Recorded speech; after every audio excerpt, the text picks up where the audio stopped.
Dragonlance, Las Crónicas Perdidas, 1. El Mazo de Caras. Margaret Weis y Tracy Hickman. Audiolibro editado por Juan Pablo Flores Montaño, para El Amo del Calabozo, 2022.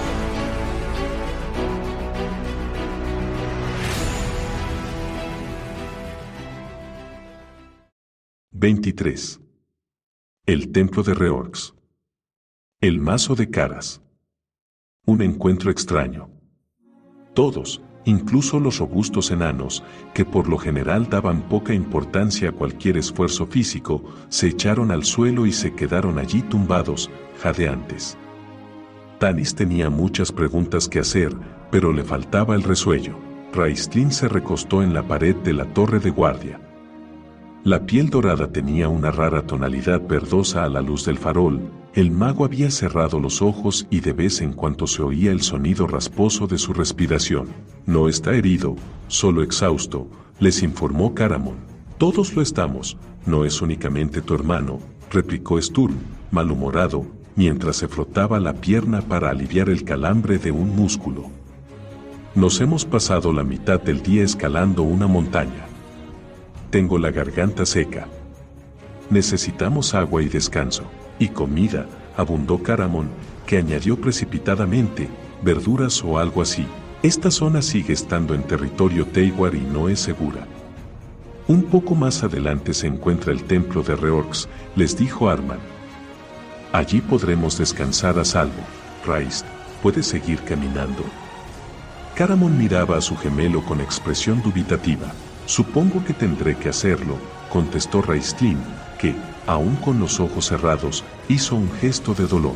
Me temo que he de pedirte que lleves de nuevo el yelmo, le dijo Arman a Flint. El pobre Pico no puede seguir sin mi ayuda y ninguno de mis soldados quiere saber nada de eso. Si piensan que este yelmo es tan terrible, ¿por qué no lo arrojan por ese puente y acaban con el problema de una vez? Le preguntó Caramon a Flint. ¿Arrojarías tú los huesos de tu padre muerto por ese puente? Le preguntó a su vez el enano a la par que le asestaba una mirada feroz. Esté encantado o no, el espíritu del príncipe ha vuelto con su pueblo y hay que enterrarlo. Arman insistió en que se pusieran en marcha y, entre gruñidos y gemidos, echaron a andar y cruzaron un puente levadizo que por las apariencias no se había levantado hacía muchos años. Temiendo que los persiguieran, Sturm sugirió que se intentara levantar el puente, pero Arman dijo que el mecanismo estaba oxidado y no funcionaría.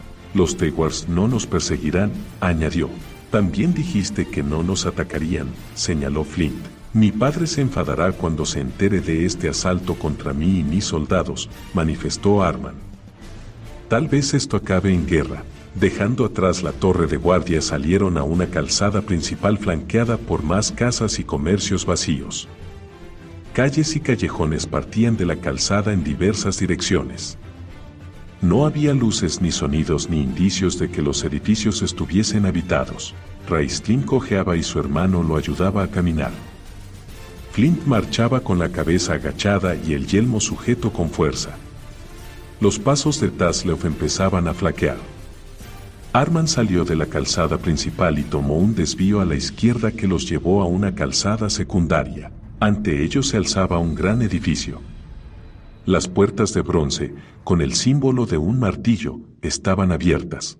El templo de Reorx, dijo Arman. Los soldados Hilar se quitaron el yelmo al entrar, aunque parecía que lo hacían más por costumbre que por verdadero respeto o devoción.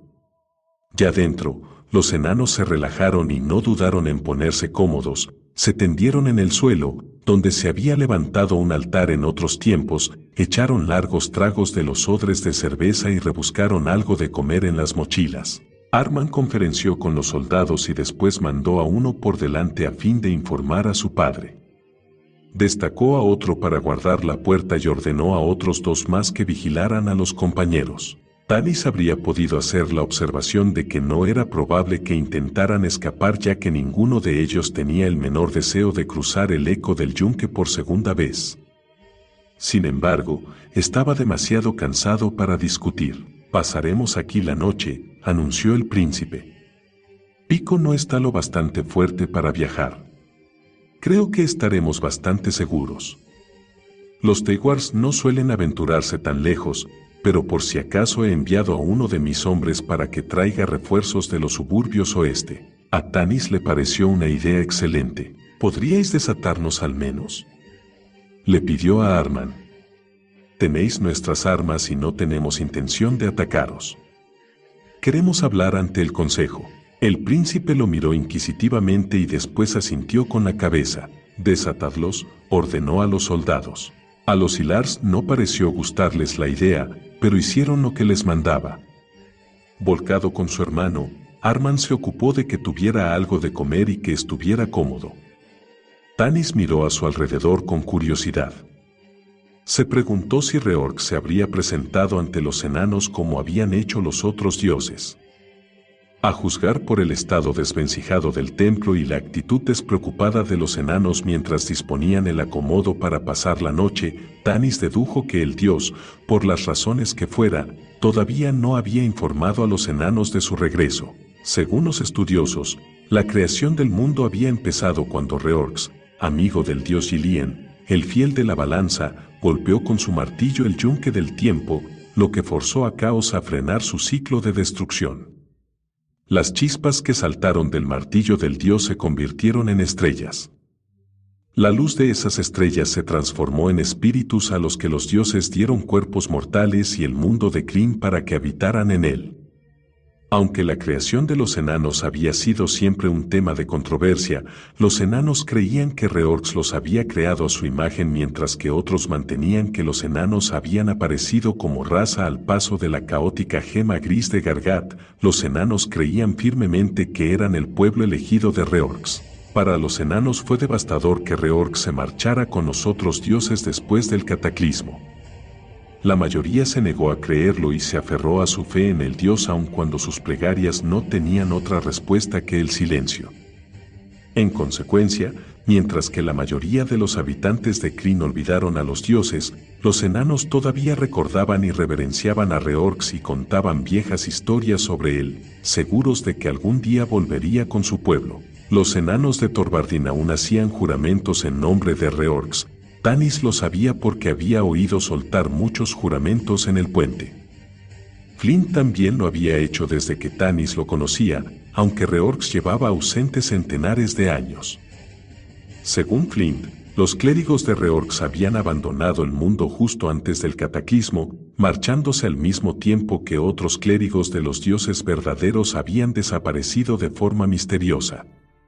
¿Mas habría ahora nuevos clérigos bajo la montaña? Sus amigos también miraban el templo y Tanis imaginó que estarían pensando más o menos lo mismo que él, o algunos de ellos, al menos. Caramon observaba tristemente la ración de comida que Arman iba ofreciendo a cada uno de ellos. Los enanos masticaban trozos de algún tipo de carne en salazón. Caramon miró la ración que le ofrecía con cara de hambre y luego desvió la vista hacia Tasleov. Pensando en gusanos, con un profundo suspiro sacudió la cabeza. Arman se encogió de hombros y le dio una gran porción a Flint, que la aceptó mientras le daba las gracias casi en un murmullo. Raistlin había rechazado cualquier tipo de alimento y se fue a dormir de inmediato. Tasleov estaba sentado con las piernas cruzadas enfrente de uno de los faroles y masticaba el trozo de carne al tiempo que observaba el gusano que había dentro. Flint le había contado que el gusano era la larva de los gusanos gigantes que abrían túneles masticando la roca. Tas estaba fascinado y no dejaba de dar golpecitos en el cristal para ver cómo se retorcía la larva. ¿Crees que deberíamos hablarles del regreso de los dioses?, preguntó Sturm, que se había acercado para sentarse al lado de Tanis. El semielfo sacudió la cabeza de forma rotunda.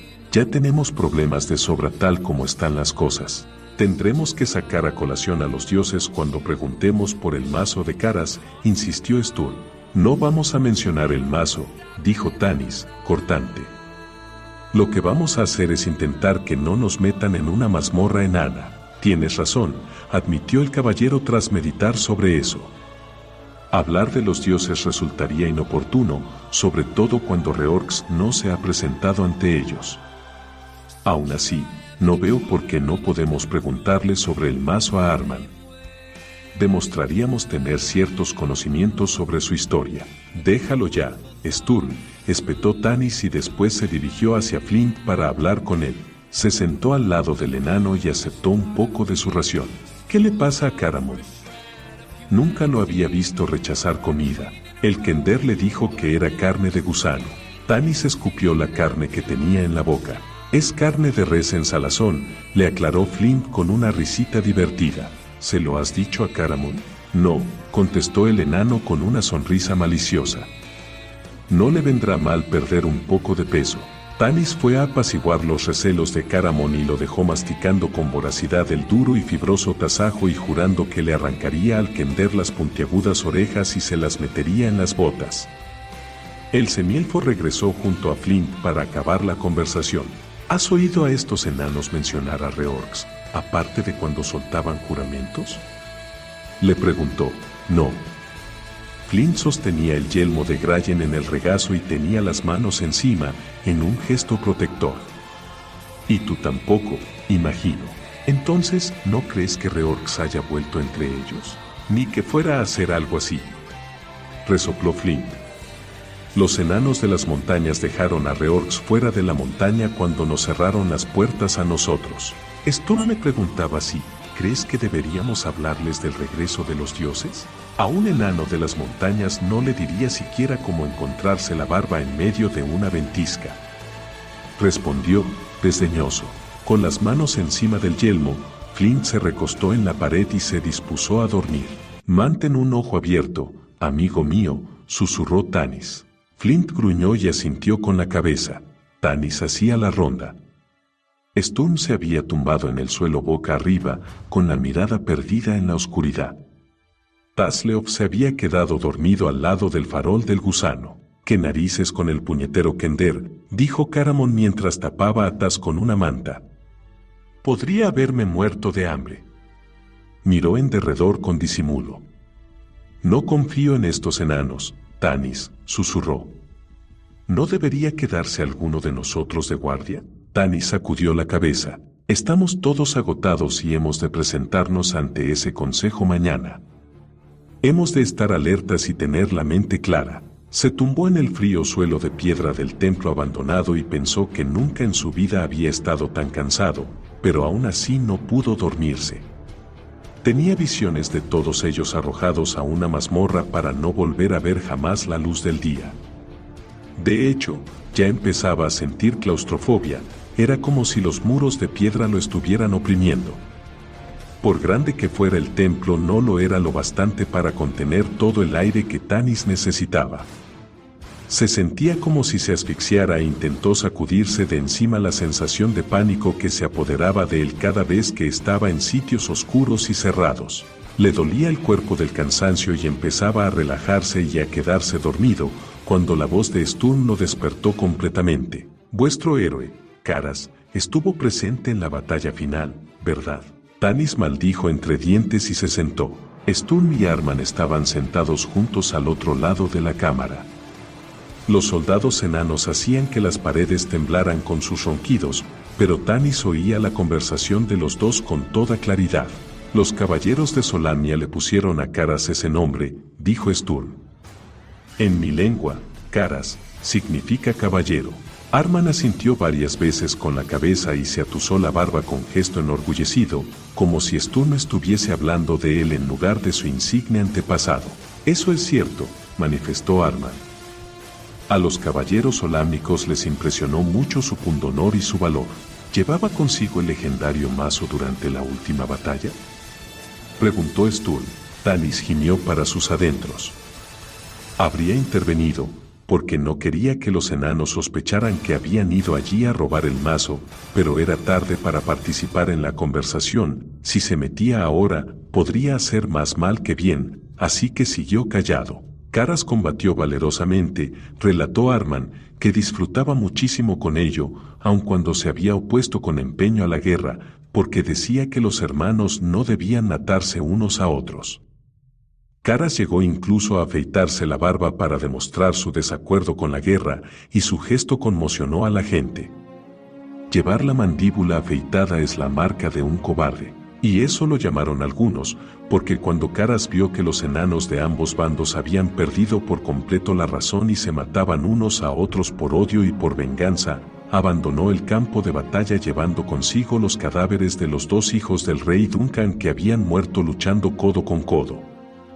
De ahí que Caras sobreviviera a la terrible explosión que arrebató la vida a miles de enanos y de humanos.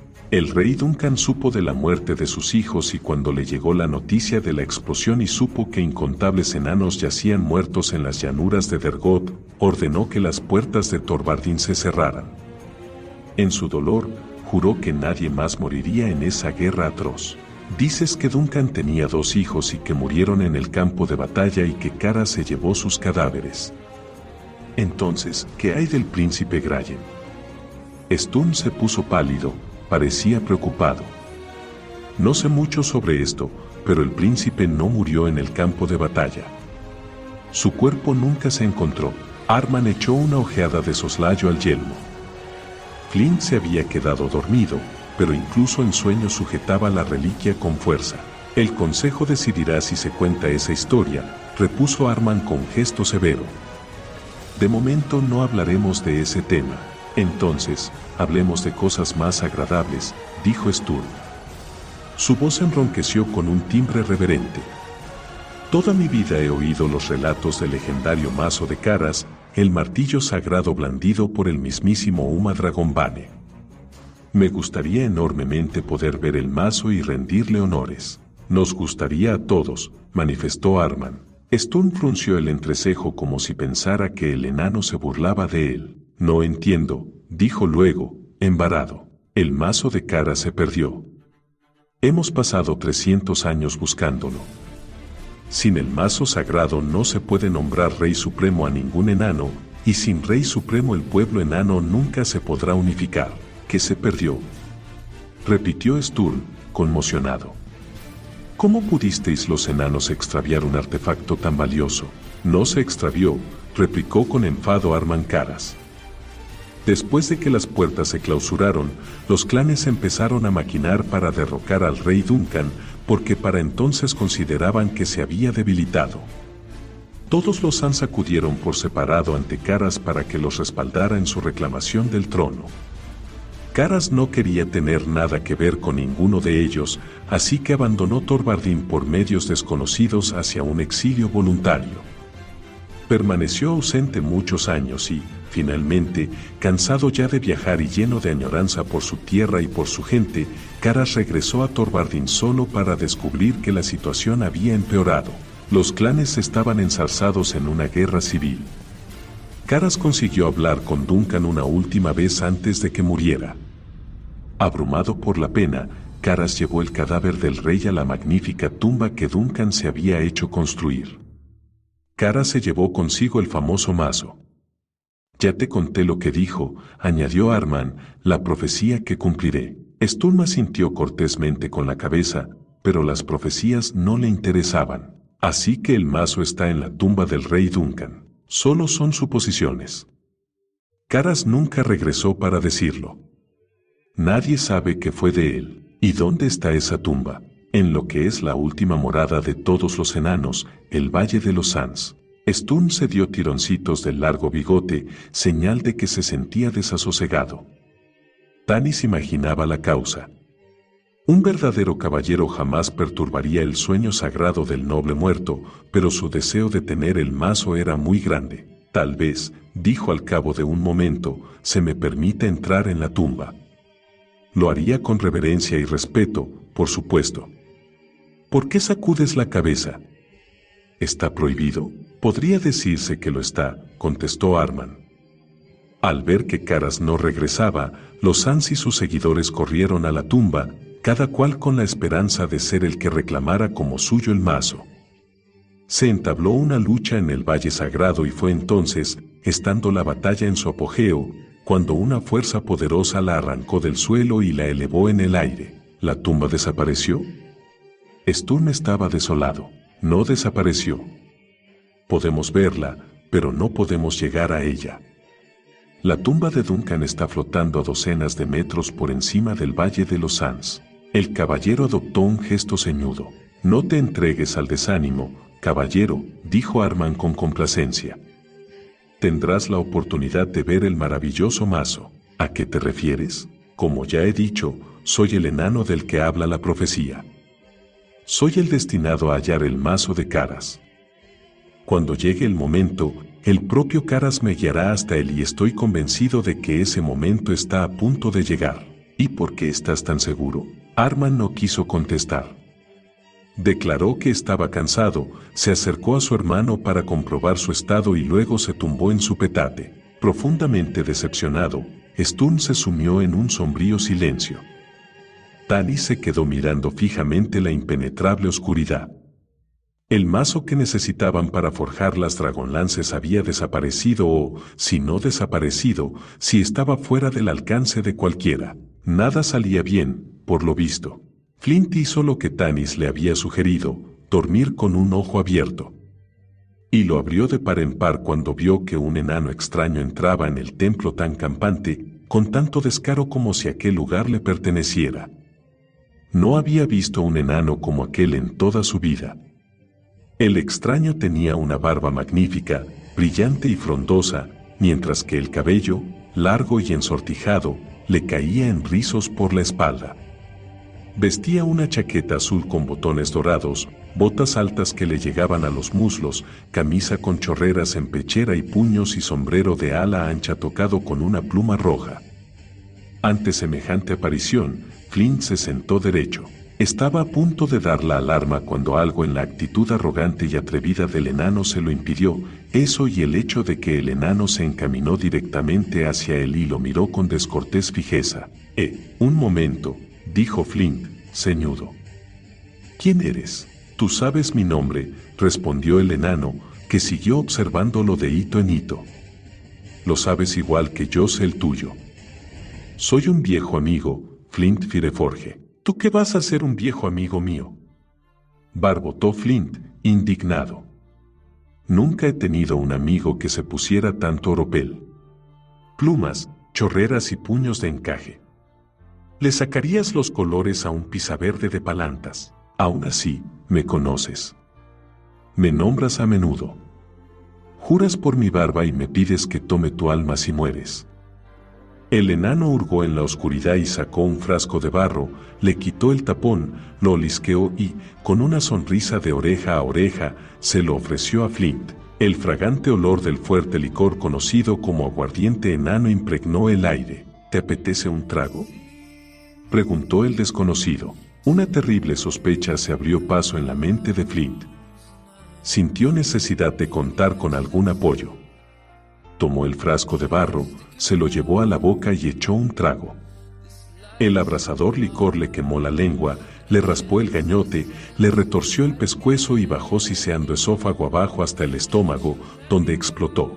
Flint soltó un suspiro cargado de vapores y se limpió las lágrimas. Bueno, es de elaboración propia, dijo el enano, que añadió con orgullo, apuesto a que nunca habías probado algo igual. Flint asintió con la cabeza y tosió. El enano recuperó el frasco de barro de un manotazo, echó un trago, le puso el tapón y volvió a hacerlo desaparecer en el aire. Se puso en cuclillas delante de Flint, que se retorció bajo la intensa mirada de los negros ojos del desconocido. ¿Te has imaginado ya mi nombre?, preguntó el enano. Flint sabía ese nombre tan bien como el suyo, pero el hecho de tener ese conocimiento era tan pasmoso que no quería creerlo, así que sacudió la cabeza. No voy a insistir más en ello, dijo el enano al tiempo que se encogía de hombros y esbozaba una sonrisa afable. Baste decir que te conozco, Flint Fireforge. Te conozco muy bien. También conocía a tu padre y a tu abuelo y ellos me conocían a mí, igual que tú me conoces aunque seas demasiado testarudo para admitirlo. Eso me complace. Me complace muchísimo. En consecuencia, continuó el enano, que se echó hacia adelante y, con el índice, propinó a Flint secos golpecitos en el esternón mientras hablaba, voy a hacer algo por ti. Voy a darte la oportunidad de ser un héroe. Voy a darte la oportunidad de encontrar el mazo de Caras y salvar el mundo forjando las dragonlances. Tu nombre, Flint Fireforge, se repetirá en estancias y palacios de todo Ansalo. ¿Dónde está la pega? Porque tiene que haber una, respondió Flint, desconfiado. El enano prorrumpió en carcajadas y el estallido de hilaridad hizo que se doblara por la cintura. Curiosamente, ningún otro de los que estaban en el templo lo oyó. Nadie se movió. No te queda mucho tiempo, Flint Fireforge. Tú lo sabes, ¿verdad? A veces te cuesta trabajo recobrar el aliento, te duele la mandíbula y el brazo izquierdo. Los mismos síntomas que tenía tu padre cuando faltaba poco para el final.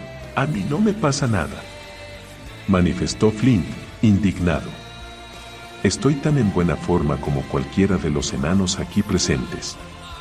O en mejor forma, si lo digo yo. El desconocido se encogió de hombros. Lo único que digo es que has de pensar en el legado que dejarás al marchar. Entonarán los bardos tu nombre cuando te hayas ido o tendrás una muerte ignominiosa, solo y olvidado por todos. Como he dicho ya, ¿cuál es la pega? Inquirió Flint, ceñudo. Lo único que has de hacer es ponerte el yelmo de Grayen, contestó el enano. ¡Ja! Soltó Flint en voz alta. Dio con los nudillos en el yelmo que sostenía entre las manos. Lo sabía. Una trampa, no es tal, afirmó el enano mientras se atusaba la barba con complacencia. El príncipe Grayen sabe dónde está el mazo.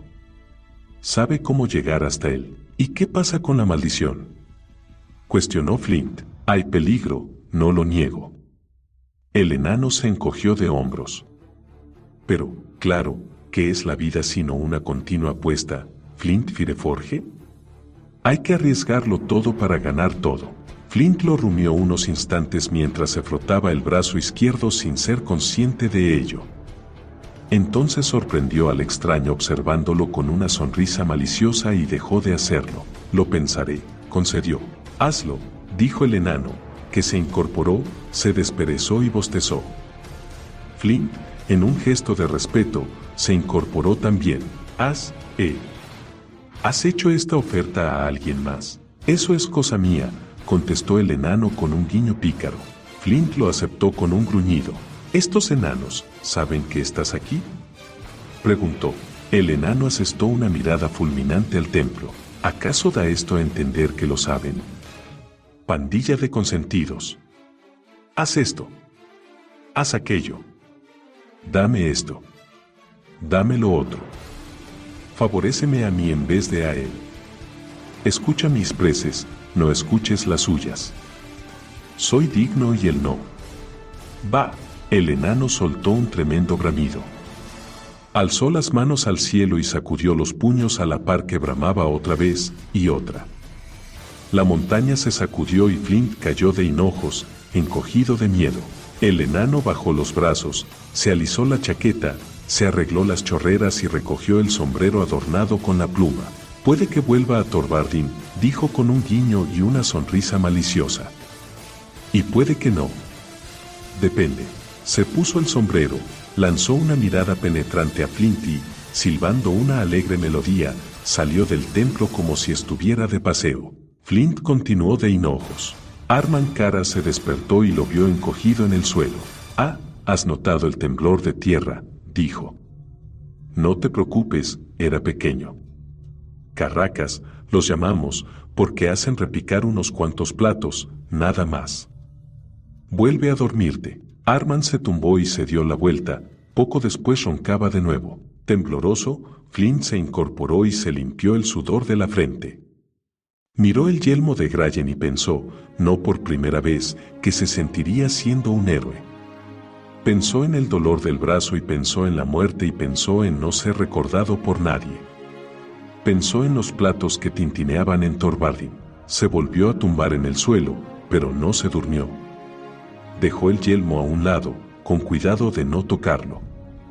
24. Ambiciones congeladas. Planes para un deshielo. Dry-Jan paseaba por el cuarto mientras esperaba que Grag llegara con su informe. Pasear, igual que encogerse de hombros, era otro amaneramiento que el Aurak había copiado de los humanos. La primera vez que vio al señor del dragón Verminar intentando resolver problemas con paseos de una punta a otra de la habitación, Trajan había considerado esa práctica con desdén, una lamentable pérdida de energía física. Eso fue antes de que él se enfrentara a sus propios problemas. Ahora el Aurak paseaba también. Cuando sonó la llamada a la puerta, Trajan reconoció la forma de tocar la puerta de Grag y bramó la orden de entrar con la voz de Verminar. Grag entró y enseguida cerró la puerta tras de sí. ¿Y bien?, demandó Trajan al fijarse en la sombría expresión que tenía Grag. ¿Qué noticias hay? La puerta de Thorvaldin está abierta y nieva en las montañas. Hemos tenido que abandonar la persecución de los esclavos. Lástima, dijo Trajan. La nieve es copiosa y húmeda y oculta todo. Adujo en su defensa el Bousak. Los dragones, tanto los rojos como los azules, se niegan a volar mientras nieve así. Dicen que se les acumula en las alas. No los deja ver, por lo que se desorientan y les da miedo tropezar con la vertiente de la montaña. Que si queremos dragones acostumbrados a la nieve, que mandemos venir a los dragones blancos, que están en el sur. Se los está utilizando en la campaña del muro de hielo.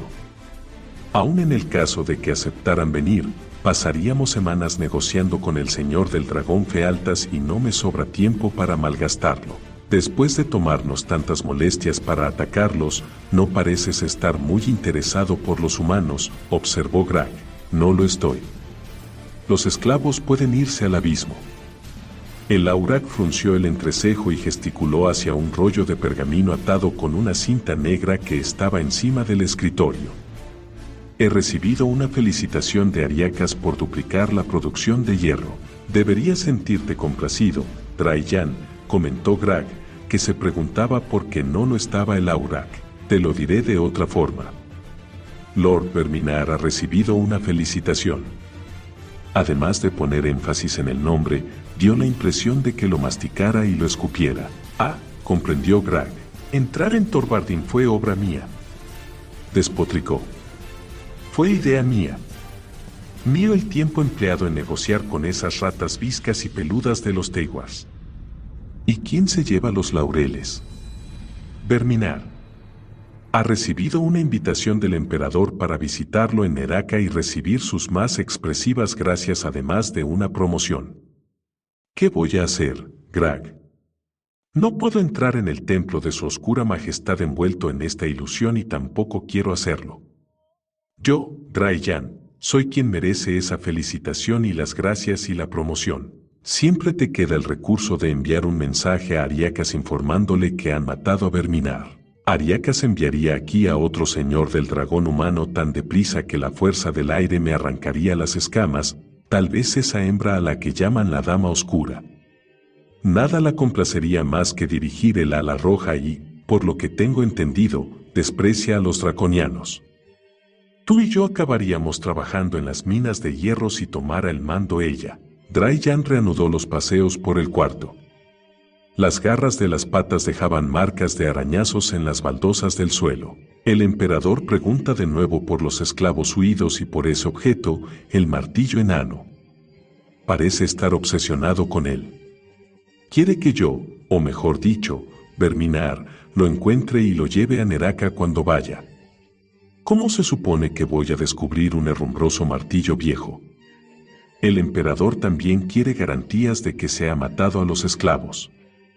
Hay elementos peligrosos escondidos entre esa gente, asesinos elfos o algo por el estilo. Grag observó en silencio las idas y venidas del Aurak por el cuarto. En realidad le importaban un bledo las ambiciones personales de Trajan de convertirse en un señor del dragón, pero el Aurak tenía razón en algo. Él también había oído algunos rumores sobre la Dama Oscura. Grag llevaba una buena vida allí y lo sabía. ¿Qué vamos a hacer con esos esclavos?, preguntó. Seguramente aprovecharán la nevada para intentar escabullirse sin que los veamos y llegar a la puerta de Thorvaldin. ¿Tenemos tropas en esa zona?, preguntó Trajan mientras se volvía hacia él. Algunas, pero la mayoría está apostada en los alrededores de la zona meridional de Thorvaldin. No llegarían al norte a tiempo. Qué mala suerte que el ataque de Lord Verminar al valle fracasara, Dry-Jan maldijo entre dientes. Su plan de ataque, transportar tropas draconianas a lomos de dragones, había sido brillante. Él personalmente había supervisado la batalla disfrazado como el señor del dragón Verminar. No le gustaba que le recordaran que su plan había sido un fiasco y no le hizo ninguna gracia que Grag lo sacara a relucir. Los humanos sabían que íbamos hacia allí. Gruñó.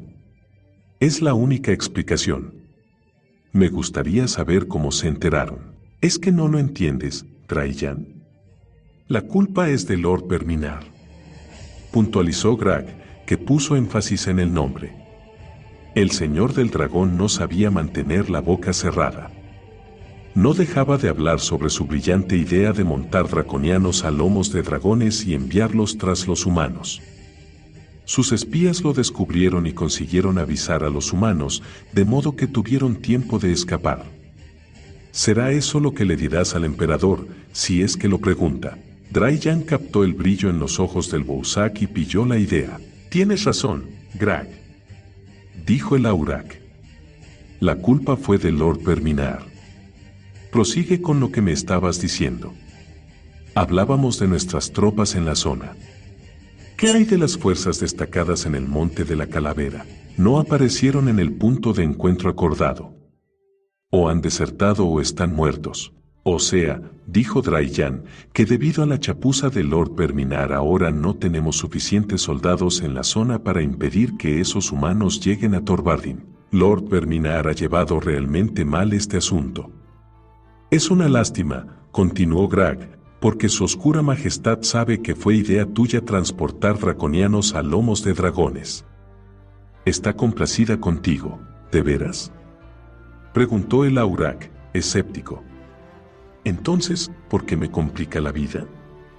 ¿Por qué no despeja el cielo de nubes y cesa la nevada para que sus dragones puedan volar? Los dioses menores hacen lo que pueden para combatirla, respondió Grag, desdeñoso. Su oscura majestad no les presta atención. Te está dando una oportunidad para demostrar lo que vales, Dry-Jan, y aunque sigues sin caerme bien, lo sé. No dejas de repetírmelo. A pesar de ello, tu éxito sería un buen presagio para todos los draconianos. Si te convirtieras en un señor del dragón, todos los demás nos beneficiaríamos. Sí, continúa, lo animó Dry-Jan. Lord Verminar ya estaba en apuros por haber dejado escapar a los esclavos, para empezar. Ahora se ha metido en otro lío al fracasar en el intento de capturarlos. Pero Verminar ha recibido una felicitación del emperador Ariakas por la negociación con los enanos. Negociación que te encargó a ti mientras él perseguía a los esclavos. Brillante, murmuró Dry-Jan. Si Lord Verminar fracasara de nuevo y a continuación de ese fracaso sufriera una muerte ignominiosa e indigna y si entonces tú saltaras a primer plano y salvaras la situación, el emperador no podría dejar de recompensarte. De eso se encargaría su oscura majestad. Dry-Jan se había sumido en el silencio, dándole vueltas a todo el plan. Cuanto más lo pensaba, más le gustaba. Todos sus errores se los atribuirían a Verminar. Los triunfos serían suyos. Sonriendo de oreja a oreja, palmeó al Bouzak en el escamoso hombro. Bien hecho, Grag. Formamos un buen equipo. Confío en que lo recuerdes cuando seas un señor del dragón, fue el seco comentario de Grag, encrespadas las escamas por la irritación. No le gustaba que lo tocaran. Lo recordaré, lo recordaré. ¿Qué quieres como recompensa, Grag? Preguntó el Aurak, magnánimo. Comandar un regimiento, repuso al instante el Bouzak. Un regimiento de humanos. Creo que podrá hacerse, contestó Dry-Jan con una sonrisa. Y ahora, con respecto a esos esclavos, podríamos atacarlos con las fuerzas que tenemos, propuso Grag. Las tropas que arrasaron el nido de enanos Galis siguen por esa zona. ¿Enanos Galis? El Aurak lo había olvidado. Los que descubrieron nuestros túneles secretos. Ah, esos. No, contestó Dry-Jan tras meditarlo un poco. Lord Verminar va a meter la pata otra vez. Va a dejar que los humanos entren en Torvardin. El Aurak sacudió la cabeza con fingida tristeza. Un error fatal por parte de su señoría, ¿no estás de acuerdo, Gran? Fatal, dijo el Bousac con un chasquido de dientes. Por suerte para su oscura majestad, continuó Draiyan mientras tomaba pluma, tinta y pergamino, el brillante draconiano Aurak que es lugarteniente de Verminar estará a mano para salvar la situación. 25. Pesadillas. Setas gigantes. Pensamientos íntimos. Flint se despertó y se encontró con una mano descansando en el yelmo de Grayen. La apartó bruscamente y miró el yelmo con inquietud. Recordaba con toda claridad el sueño de la noche anterior, era tan vivido que casi le parecía real. Ridículo, por supuesto. Oh, sí, todo eso de tener encuentros con los dioses estaba muy bien para Goldmon y Elistan. Después de todo eran humanos y estos siempre hablaban de sus dioses con confianza, como si fueran compañeros, y hacían proselitismo y compartían sus creencias religiosas con cualquiera, pero eso no iba con Flint Fireforge. La religión era un tema profundo y privado para el enano. Sí, quizá jurara por las barbas de Reorx de vez en cuando, pero era más una expresión de respeto y Flint no iba por ahí ensalzando las virtudes del dios a unos completos extraños. Si lo hiciese, muy bien podría ocurrir que el Kender decidiera venerar a Reorx. Reorx no era un dios que metiera las narices en los asuntos privados de un enano. De igual modo, un enano no andaba dándole la lata al dios para que interviniera. Eso era lo que Flint opinaba sobre ese tema. Aunque tenía la impresión de que algunos de sus congéneres no compartían dicha opinión. Toda esa charla sobre enanos demandando a Reorx que hiciera tal cosa por ellos o que arreglara tal otra. Eso, si daba crédito a un extraño con ropa estrambótica que no tenía nada mejor que hacer que molestar a un tipo dormido. Flint miró el yelmo. Se lo había cogido a Arman porque le había puesto furioso que éste se lo quitara a él. De otro modo, no tuvo más remedio que admitir Flint, no habría tocado esa maldita cosa. Porque estaba maldita, no cabía duda. El yelmo era mágico, lo que significaba que tenían que haberlo hecho los Teiwars, los únicos enanos con habilidades en la magia. Sí, el yelmo era de manufactura antigua y, según se contaba, los Teiwars no habían sido tan retorcidos y perversos antaño como en la actualidad. El yelmo los había conducido a sus amigos y a él allí y les había mostrado cómo entrar por la puerta, aunque aún estaba por ver si eso era bueno o no. El yelmo no le había causado ningún daño a Stuhl. En lo que a Flint concernía, que lo hubiese transformado de humano a enano era dar un paso adelante. Con todo, el yelmo era mágico y, en opinión de Flint, no existía eso de magia buena. No pensaba ponérselo. El enano miró hacia Tanis, que aún dormía, aunque no era un sueño profundo ni relajado a juzgar por los suspiros y murmullos del semielfo. Me pregunto si debería contarle lo del sueño, se planteó para sus adentros. De todos sus amigos, Tanis era el único al que el enano consideraría siquiera decírselo.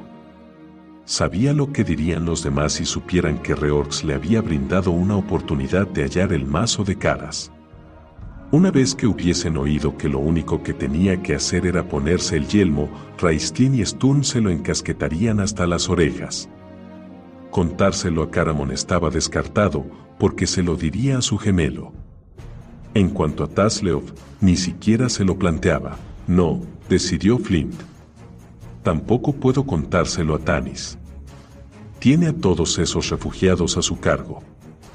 Jamás haría nada que me perjudicara, pero si la cosa llegara a un punto en el que tuviera que elegir, me pediría que me pusiera el yelmo. Flint suspiró. Era un sueño. Se dijo entre dientes. Un sueño estúpido. Como si yo pudiera llegar a ser un héroe, o como si quisiera serlo. A la mañana siguiente, Arman los despertó para ponerse pronto en camino, o al menos dedujeron que sería por la mañana, ya que no había manera de saber qué hora era. Siguieron caminando a través del reino enano y su vastedad los llenó de asombro porque parecía extenderse más y más y, en palabras de Tasleov, Iba arriba, abajo y a los lados.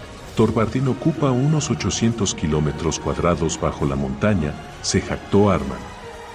Hemos construido viviendas, tiendas e industrias en todos los niveles, uno sobre otro, todos ellos dispuestos a la vieja usanza.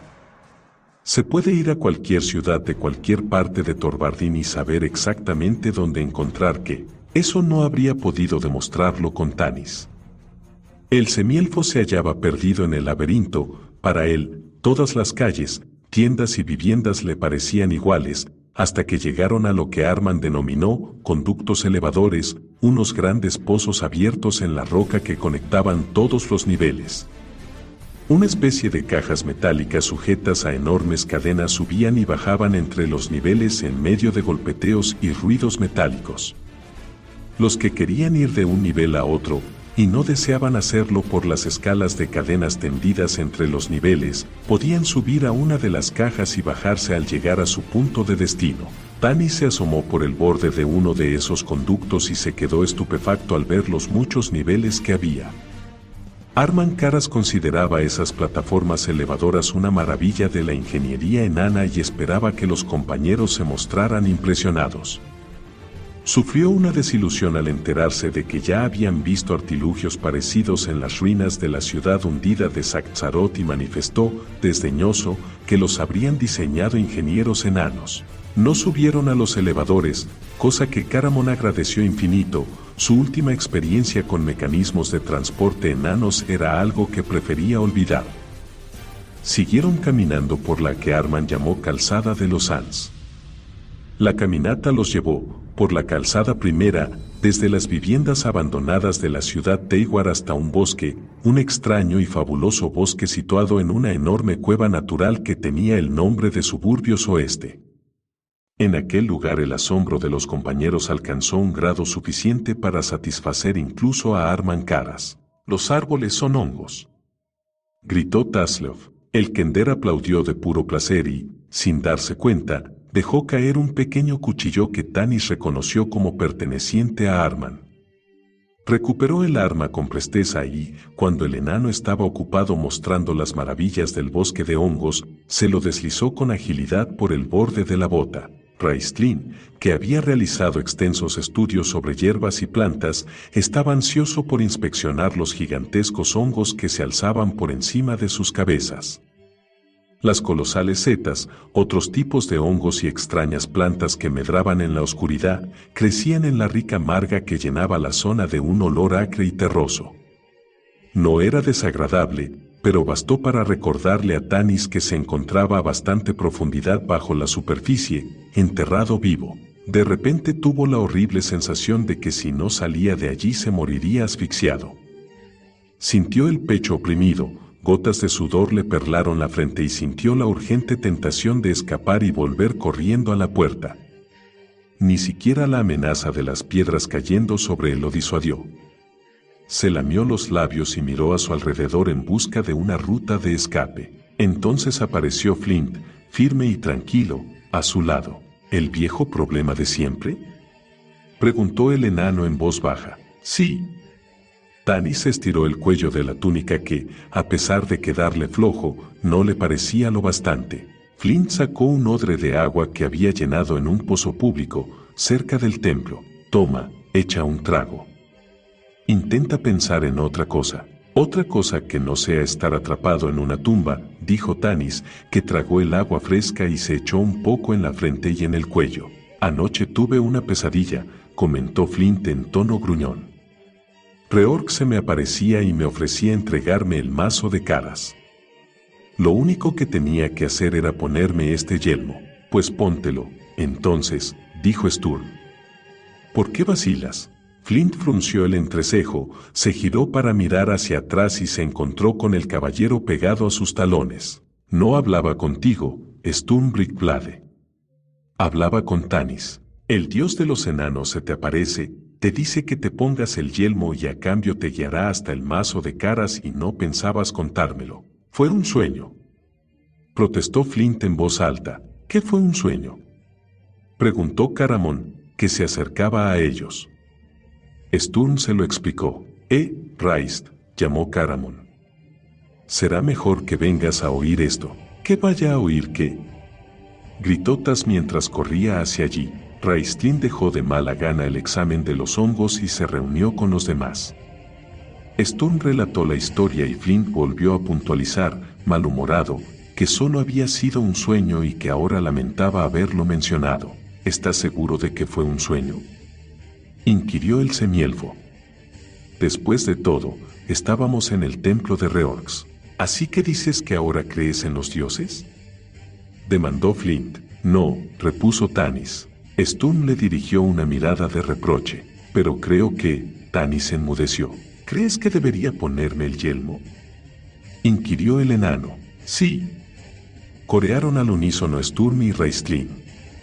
Tanis no contestó. El yelmo no le dijo a Sturm dónde se encontraba el mazo, arguyó Flint. Sturm no es un enano, comentó Caramon, con lo que se ganó una mirada fulminante de Flint. ¿Te pondrías tú este yelmo, pedazo de tonto? Yo sí, gritó Taslov. Caramon sacudió la cabeza. Es lo que imaginé, gruñó Flint. Y bien, semielfo, si encontraras el mazo de caras y se lo devolvieras a los enanos te convertirías en un héroe, dijo Tanis. Los Sans estarían dispuestos a concederte cualquier cosa que les pidieras, puede que incluso acoger en su reino a los refugiados. Oh, tonterías, replicó Flint y se alejó echando chispas. Tienes que conseguir que se ponga ese yelmo, Tanis, apremió Sturm. Uno de los soldados habla común y le pregunté sobre el mazo. Me dijo de forma categórica que el mazo no existía, que solo era un mito. Según él, Arman Caras ha estado recorriendo el valle de los Sans arriba y abajo buscando la forma de acceder a la tumba. Pero si Flint sabe cómo encontrar el mazo, tiene razón, Tanis, intervino Raistlin. Debes convencer a Flint de que se ponga el yelmo. No le hará ningún daño. No se lo hizo a Sturm. No, solo se apoderó de su cuerpo y lo esclavizó, replicó el semielfo. Lo cambió en otra persona y lo obligó a venir aquí, pero después lo liberó, argumentó Raistlin al tiempo que extendía las manos como si no entendiera a qué venía tanto alboroto. Ya conocéis a Flint. Sabéis lo cabezota que puede ponerse. ¿Cómo sugerís que lo convenza de que se ponga el yelmo si se niega siquiera a considerar la posibilidad? ¿O queréis que lo sujetemos, lo inmovilicemos y se lo pongamos a la fuerza? Tengo cuerda en mi mochila, ofreció Tas, deseoso de colaborar. Tiene que decidirlo él, manifestó Tanis. Sabéis que cuanto más se lo presiona para que haga algo, más se empeña en no hacerlo. Sugiero que lo dejemos en paz. Que dejemos que tome sus propias decisiones. Raistlin y Sturm intercambiaron una mirada. Los dos conocían a Flint y los dos sabían que Tanis tenía razón. El mago agachó la cabeza y volvió hacia los hongos para proseguir con su estudio. Sturm echó a andar mientras se daba tirones del bigote. Tanis deseó que el enano no hubiese comentado nada. Al abismo con todo, rezongó. Arman se acercó a él. Llevamos aquí mucho rato. Me han informado que el Consejo de Sans se reunirá con vosotros. Qué generoso por su parte, dijo Caramon. Iré a buscar a Raistlin y a separarlo a la fuerza de lo que esté examinando. Caramon se alejó y por fin localizó a su gemelo a gatas y estudiando una planta de aspecto grotesco que tenía las hojas negras, el tallo púrpura y un olor a estiércol de vaca. Por fin consiguió persuadir a Raistlin para que se marcharan, aunque con la promesa de que podría volver en algún momento a seguir con sus estudios. Raistlin habló con locuaz entusiasmo de las maravillas que había visto y se ganó el aprecio de Arman al hacerle incontables preguntas sobre el proceso de cultivo de los hongos, el tipo de tierra en el que prosperaban mejor, de cómo mantenían húmeda la tierra los granjeros enanos, etcétera, etcétera, mientras seguían calzada adelante. Tanis pensó que, al menos, la sorprendente revelación del enano le había hecho olvidar la idea de que estaba atrapado bajo tierra. El semielfo supuso que debería sentirse agradecido. El bosque de hongos dio paso a campos de setas cultivadas, otros tipos de hongos y más plantas de aspecto extraño. Arman los hizo avanzar a paso rápido y no permitió que se hicieran más paradas. Los enanos de los campos dejaban de trabajar para mirarlos de hito en hito. Hasta los pequeños ponis que tiraban de arados alzaban la cabeza para echar un vistazo. Más de un enano soltó el rastrillo o el azadón y echó a correr por los campos, supuestamente para correr la voz de que por primera vez en 300 años unos, altos, habían encontrado la forma de entrar en la montaña. En las zonas más populosas de Torvardin, el sistema de vagones movidos por tracción sobre raíles funcionaba todavía. Los guardias de Arman incautaron varios y ordenaron a los enanos que viajaban en ellos que bajaran y esperaran a que llegaran otros. Ninguno de esos enanos había visto un humano en toda su vida y probablemente pensaban que su existencia era un mito, como el mazo. Así pues, se quedaban como clavados en el suelo y con los ojos muy abiertos. Los niños prorrumpían en sollozos, aterrados. Casi ninguno decía nada y se contentaban con mirar boquiabiertos. Sin embargo, acá y allá unos pocos enanos hacían comentarios y todos iban dirigidos a Flint, quien, por sus ropas y el estilo de su barba, resultaba obvio que era un enano de las colinas. Era evidente que no era uno de ellos y enseguida se corrió la voz de que era un Eidar, un enemigo. Tanis era muy consciente de que Flint y todo su pueblo habían abrigado rencor contra Torvardin durante 300 años. Había esperado que los enanos de Torvardin fueran más generosos. Después de todo, habían ganado la guerra, si es que podía hablarse de victoria, cuando habían perecido millares en ambos bandos. No obstante, por las miradas sombrías y los comentarios mascullados, ninguna de las dos partes estaba dispuesta a olvidar y menos aún a perdonar. No todos los insultos iban dirigidos a los forasteros, como tampoco las piedras, una de las cuales alcanzó a uno de los soldados entre los omóplatos. No era una piedra grande y rebotó en el peto sin causar daño al soldado. Aún así, los soldados hilar se enfurecieron y querían perseguir a los malhechores, quienes habían desaparecido entre la multitud. Arman recordó a sus hombres en tono severo que el consejo se reunía por la tarde y que no podían retrasarse. Los soldados rezongaron pero obedecieron. Tanis tenía la impresión de que aquello solo era una excusa. Al mirar en derredor a la multitud congregada y advertir la torva expresión en los rostros enanos, vio lo mismo que veía Arman. Sus fuerzas se encontraban en inferioridad numérica y el estado de ánimo de la muchedumbre la hacía peligrosa.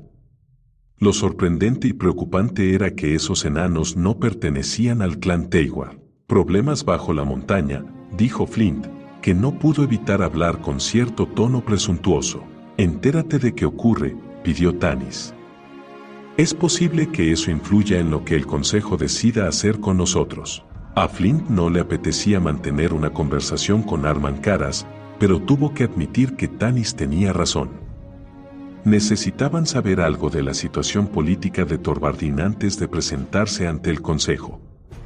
Esperó a hablar con Arman hasta que todos se encontraron dentro del vagón y cuando éste ya traqueteaba por los raíles, internándose más en la montaña. Flint no estaba acostumbrado a sonsacar información a la gente y se sentía incómodo, sin saber cómo empezar.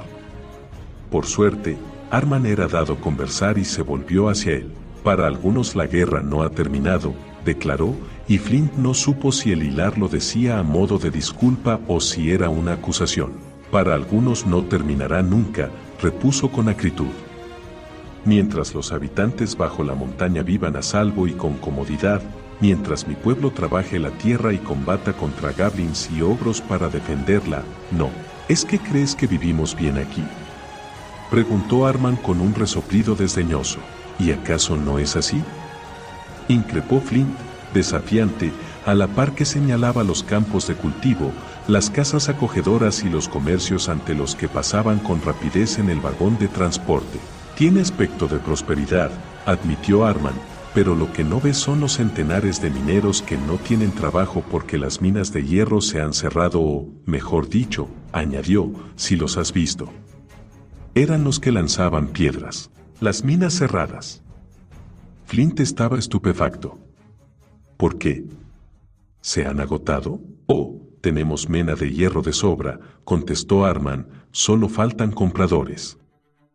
Si cada enano que vive en Torvardin necesitara 10 espadas o 14 cazos o 36 ollas, nuestros productores de hierro tendrían negocio de sobra, pero eso no ocurre.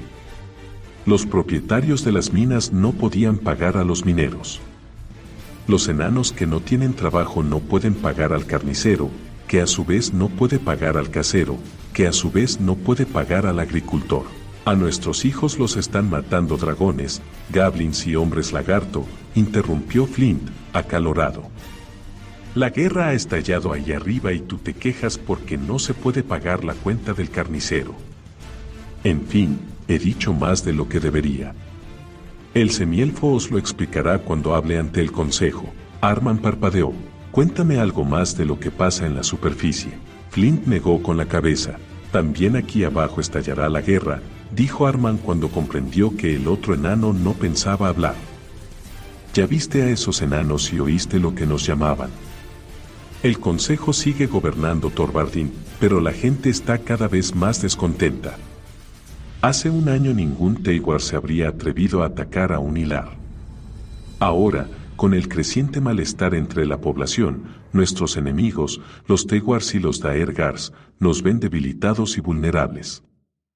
Arman se calló y luego añadió con brusquedad, me has preguntado qué señal tenía de que mi destino se cumpliría dentro de poco. Te lo diré. Creo que fue la apertura de la puerta norte. ¿Y qué pasa con el yelmo de Grayen?, inquirió Flint. El semblante de Arman se ensombreció. No lo sé. No entiendo muy bien esa parte. Se encogió de hombros y entonces su rostro recuperó el sosiego. Con todo, tengo fe en Caras. Él me guiará. Mi momento se acerca. Flint rebulló en el asiento, incómodo. Se sentía culpable por su sueño, como si Reorxiel estuviese entramando algo a espaldas de Arman. No actúes como un viejo idiota, se reconvino para sus adentros. Arman Caras se sumió en el silencio. Estaba extasiado, completamente absorto en la visión de su destino. Los compañeros continuaron viajando por la calzada, todos ellos absortos en sus propios pensamientos y sueños. Agarrado al borde del vagón, que se mecía de forma peligrosa sobre la vía, Caramon pensaba en Taike, se reprendía por haberla dejado ir sola y rogaba que estuviera a salvo porque sabía que se culparía de cualquier cosa que pudiera pasarle. Esperaba que lo perdonara y que entendiera, como ella misma había afirmado. Raistlin me necesita, Taike, se dijo para sus adentros una y otra vez mientras la enorme manaza se abría y se cerraba sobre el borde del vagón. No puedo dejarlo solo. Raistlin meditaba sobre los extraños acontecimientos que le habían ocurrido en el monte de la calavera. ¿Por qué sabía moverse por un sitio en el que nunca había estado? ¿Por qué había llamado a Caramon por un nombre extraño que le era del todo desconocido? ¿Por qué lo habían protegido los espectros? No tenía ni idea, pero aún así percibía una sensación en lo más hondo de su ser que no dejaba de pincharlo y no sabía por qué. Era una sensación desagradable e incómoda que lo irritaba, igual que cuando había una cosa que uno tenía que recordar, algo de vital importancia, algo que se tiene en la punta de la lengua, pero de lo que uno no acaba de acordarse. El amo nos ordenó, le había dicho el espectro. ¿Qué amo? El mío no, rechazó Raistlin para sus adentros. Por mucho que haga por mí, nadie será mi amo jamás. Sturm pensaba en el mazo de Caras y en su larga y gloriosa historia. Conocido originalmente como mazo del honor, se había forjado siglos atrás en recuerdo al martillo de Reorx, y los enanos se lo habían entregado a los humanos de Ergot como símbolo de paz. Se decía que, en cierto momento, el gran dirigente elfo, Kip Cannan, había tenido en su poder el mazo. Siempre se había utilizado con propósitos pacíficos y honorables, nunca para derramar sangre. Así fue como Uma Dragonbane había buscado el mazo y lo había puesto en manos de un famoso forjador enano al que encomendó la forja de las primeras dragonlances. Armado con ellas, bendecido por los dioses, Uma había sido capaz de expulsar del mundo a la reina de la oscuridad y a sus dragones del mal, de vuelta al abismo. Tras aquello, el mazo había desaparecido para reaparecer otra vez en manos de un héroe merecedor de él, Caras, que lo había usado para intentar forjar la paz, aunque sin éxito, y ahora el mazo estaba desaparecido. Ojalá fuera yo quien lo devolviera a los caballeros, pensó Sturm. Llegaría ante el comandante de la Rosa y le diría: tomad, milord, usadlo para forjar las benditas dragonlances. El mazo ayudaría a los caballeros a derrotar al mal y así compensaría lo malo que he hecho y me absolvería de toda culpa. Los pensamientos de Tasleof eran menos fáciles de narrar al semejar una abeja chispada que va zumbando de flor en flor al buen tuntún. Más o menos sería así. Caramon no tendría que agarrarse a mí tan fuerte. Indignado, no voy a caerme del vagón. Oh, fíjate en eso. Excitado, echaré un vistazo más de cerca. No, supongo que no. Melancólico, allá va. Mira eso. Más enanos. Hola, enanos. Me llamo Tasleof Burrufot. Eso era un nabo, ilusionado, Arman, era un nabo lo que te tiraron. Pues vaya color tan raro para un nabo. Intrigado, es la primera vez que veo uno negro. ¿Te importa si le echo un vistazo? Bueno, no sé por qué estás de tan mal humor. Dolido, no te dio tan fuerte. Caray, chico. Fíjate en eso, excitado. Los pensamientos de Tanis giraban en torno a Ribewind y los refugiados y se preguntaba si habrían sobrevivido al ataque de los draconianos y si estarían de camino a Torvardin. De ser así, contaban con él para que hallara un refugio seguro allí, en el reino enano. El semielfo recordó aquel día del pasado otoño, cuando se había encontrado con Flint en la ladera de un monte cerca de Solace, y se preguntó, no por primera vez, cómo había llegado desde aquel momento y lugar a donde estaba ahora, montado en un transporte de manufactura enana que se desplazaba sobre ruedas oxidadas a gran profundidad bajo la superficie de la tierra, con 800 hombres, mujeres y niños cargados a la espalda. O cómo se había enredado en una guerra en la que nunca había tenido intención de combatir. O cómo había contribuido a traer de vuelta a unos dioses en los que no creía. Pero si lo único que hice fue entrar en la posada a echar un trago con unos viejos amigos, se dijo con una sonrisa y un suspiro. Flint iba sentado con el yelmo de Grayen bien sujeto y le parecía oír que el traqueteo de las ruedas repetía unas palabras: no mucho tiempo. No mucho tiempo. No mucho tiempo.